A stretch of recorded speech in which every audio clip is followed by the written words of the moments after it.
Okay, so yeah, a lot has been going on this weekend, like a lot. It's been fun. It's been a funny weekend. It all started actually with Verstappen and his gearbox, remember? In FP1. You're like, I can't do anything. Funny enough that we didn't even realize that FP1 had started when suddenly everybody on Instagram, oh, Verstappen's out. Like, out from where? Where's he going? Out from where? Yeah. Like, what the hell? Time zones are real. Yeah, but it's your fault. Why is it my fault? You said everything was like spa, so I'm like chilling in the house. It was meant to be. It was the F1 calendar that fooled me. Yeah, we're just preparing for the FP1 and then suddenly it was already half hour into the session. And well, yeah. But it was interesting session in the end. Since we had a 1-2. Was it interesting to 3, yeah? 1-2 Mercedes, yeah. Mercedes were very well behaved. Give me quite high hopes that they would do a little bit better on Quali, but... I mean, they do shine in these kinds of tracks. Yeah. But it's just sad to see that, well, as the time progressed, we just didn't really see such a good effort from them. I think they were quite unlucky today with the Perez spinning off and they were not able to improve their times, but... it's almost like someone went there and like, let's press a button to stop FP3. Yeah. And then let's stop like Quali as well, like... but it's been quite an interesting weekend. We see Ferrari, Mercedes and Red Bull very even and fighting for... Yeah. It's an interesting fight to see that going on. For pole and whatnot, but let's see tomorrow. It's going to be an interesting race. Unfortunately, I won't be able to watch it. As always, I'll be working, so Katerina, you'll be leading. We'll be fine. The thing tomorrow, and I'll be narrating the whole race as always. Yeah, please text me. I'll try to watch it in between. This is the thing of working in the Middle East is Sunday's working day, so you cannot watch the race. But there were some news over the weekend as well. So what's your opinion on the Piastri, McLaren, Alpine situation? On the Piasco. Piasco. Not a mistake, but mistake. Yeah. I'm a bit disappointed at the way they handled the whole thing, to be honest. It seems like it's a bit of a backstab to Ricciardo. I don't know. I mean, F1 is notoriously known for all the politics that they have, so it's not like we didn't know that something like this was going to happen eventually. It's just also funny to see that Alpine now has to actually pay for the whole thing because, it's legally binding. It's not legally binding. So... I don't even know what they were trying, because... I don't know what they actually thought they had. Sure, they did train Piastri, and they did invest a lot of money in his skills and his progress. He did win F2, good on him. He's a really good driver. But the whole situation, I don't know, it just seems a bit awkward. It's just like, I don't know, maybe they want to change the name back to Renault F1 team instead of Alpine. They really need a rebranding right now. So, yeah. I'd like to see Ricciardo still on the grid for next year, but... Even for his laugh, I mean, the man is hot as hell, so it's always nice to look at him, have some fun with him on TV, but he's a really good driver, and I think McLaren did not get the best out of him, but somehow... Neither did he get the best out of McLaren. He's not able to get the best out of McLaren's car. Yeah. So I guess, in a way, it's good to part ways eventually, but it was just a little bit unfortunate on how they handled the whole situation. Yeah. I don't know. Seems a bit poor. Yeah, because kind of like they already signed with Piastri and they still let him put that announcement out. They were leading him on, yeah. It's just unfair to him. It's just missing some transparency, I would say, and it's a shame because being a McLaren fan, and being a Ricciardo fan, it's a bit sad to see this happening, but now we'll see what will happen. So still a lot of changes on the grill for next year. Yeah, we're still need to confirm a lot of people. Yeah, so now maybe Gasly to Alpine, which will be very interesting. 2 French drivers and a very French team. It'll be too French, maybe? A little too French, a little too croissant. Ocon did say he preferred Schumacher, but again, he's not the one making the decisions. Yeah. So what's your predictions? What do you think will happen? Who will have the second seat in Alpine? Who will go to Haas? It would be ironic if Ricciardo went back to it. Unlikely to happen though, because of the way he left as well. Although Cyril is not there, I guess, but yeah. Yeah, but there's still a lot of faff around it. Yeah. And I don't think they would take him back. Who's filling the seat that Alonso left behind? Who knows? There are many options. I mean, Alpine is really saying like, oh, we have 14 drivers that could fill in the seat, and we're just like, where are they? Who are the 14? Am I on the list as well? Can I? Please? No, you're the safety driver. I'll be the safety car driver for sure. Yeah. It just seems strange, because why were they fighting so much over Piastri, and then now they say, oh, we have 14 drivers that could fill in the seat, and then I think they just lost their star driver in Alonso, and then they had this really good promise in Piastri, so it's kind of like, okay, we don't have Alonso, but we have Piastri, and then suddenly they had none. Yeah. And bear in mind, again, this all started with Vettel creating an Instagram account. And everybody was so happy, like he's on Instagram, and we love him. And then suddenly he's retiring, and Alonso is on Aston Martin, and everything just happened like so quickly. And then nothing happened for so long as well. Even this news, like everybody was waiting for days this week. Yeah, it was a whole week of waiting, because the answer was meant to be out, what, Monday? I think Monday, yeah.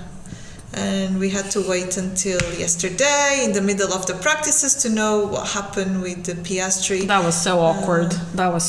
It was really awkward, and then suddenly kind of everybody forgot that practices were happening or bound to happen, and they were just, Piastri is confirmed. And then Otmar's face. Then Otmar's face. With Andreas next to him. So funny.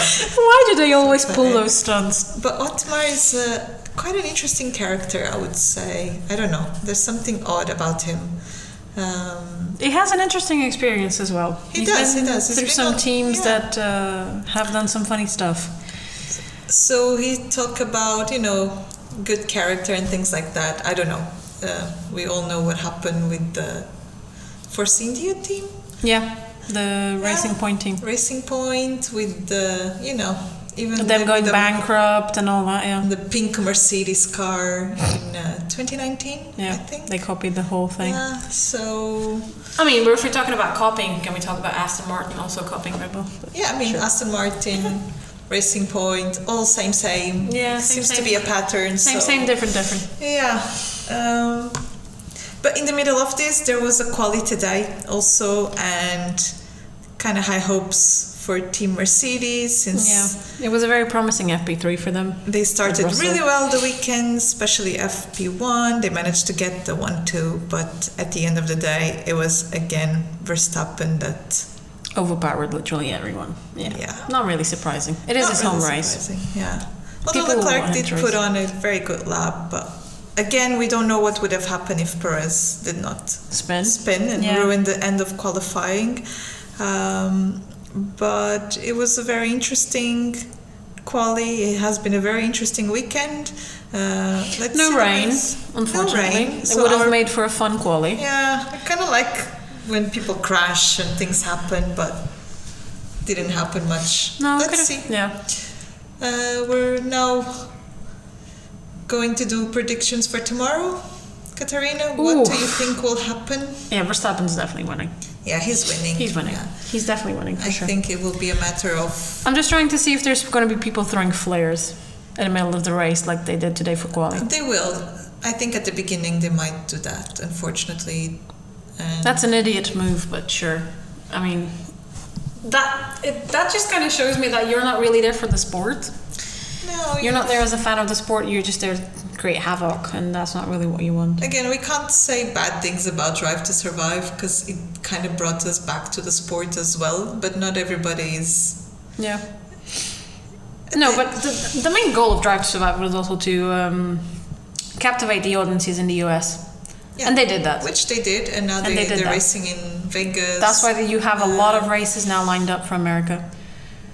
And it's all about the money at the end of the day. But it was good, I think, for the sport. It did bring a lot of fans, but sometimes you bring fans that you don't want, yeah. Or that don't respect the sport, because this is not as...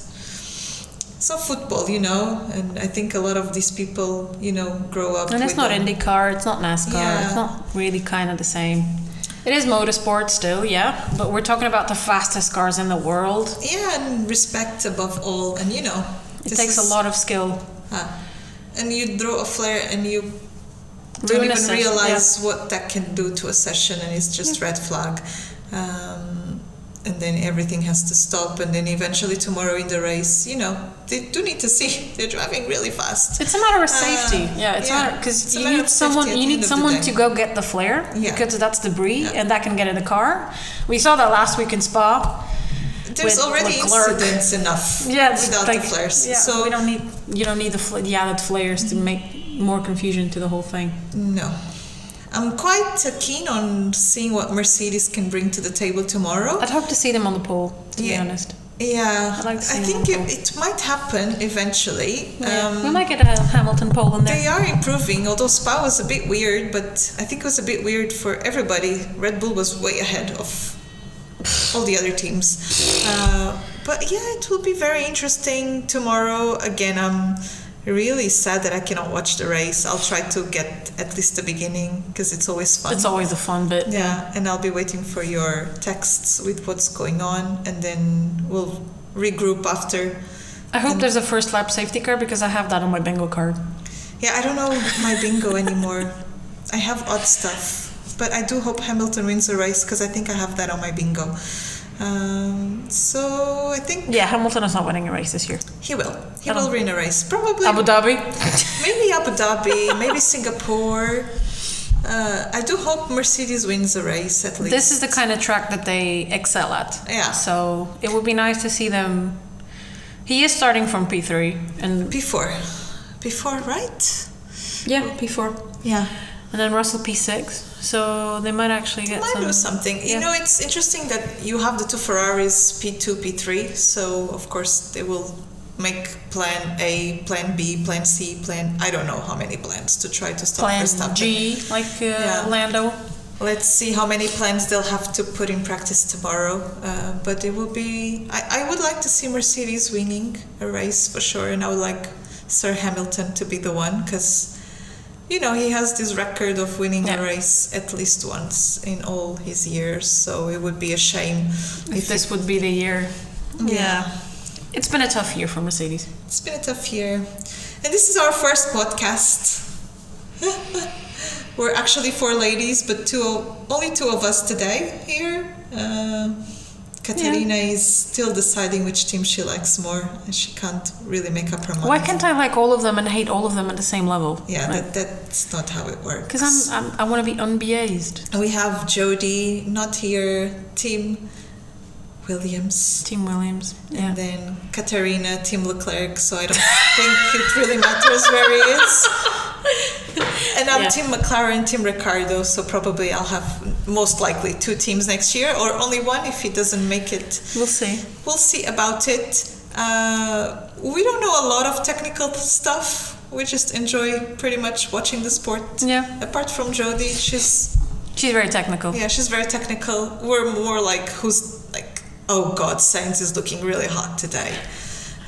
I still remember. I don't remember who said it, but I still remember hearing that Lance Stroll's jawline was looking very sharp, and I was just I think Davina, I was like, what? One of our other friends, yeah. But he has quite a good jawline. That's true. Yeah, but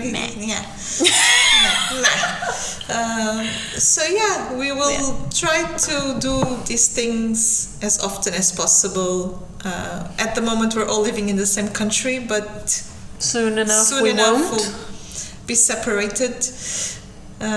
So this is also a mean to keep was us together, doing something that we like, watching something that we like. Yeah, and keep in touch. Yeah. Since we were all watching together the races. The whole and, year. Yeah. Well, we tried everything, quali, practices, races, not always possible.